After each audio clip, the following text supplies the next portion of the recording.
Apat dun ho sa 15 mga kumpanyang pinangalanan ni PBBM na dawit sa flood control projects anomaly, mga dami lang pala.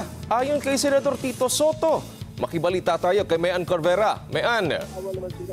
Ibinunyag ni Senate Minority Leader Vicente Soto na apat umano sa 15 contractors o kumpanya na pinangalanan ni Pangulong Bongbong Marcos na dawit sa flood control projects ay mga dami.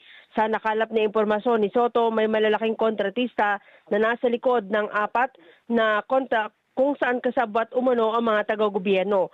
Sabi ng senador, idedetalye niya ang mga impormasyon na ito sa susunod na pagdinig sa Lunes. Isa sa halimbawa nito ang pamangkin ni Sara Diskaya na presidente ng construction firm na Alpha and Omega. May impormasyon naman si Senate President Pro Tempore Jingo Estrada at Senador JV Ercito na front lang ang ilan sa top 15 contractors ng mga tiwaling DPWH officials dahil mismong ang mga taga-DPWH umano ang gumagawa ng proyekto o kaya hindi nila ginagawa o hindi man ginagawang mga ghost projects.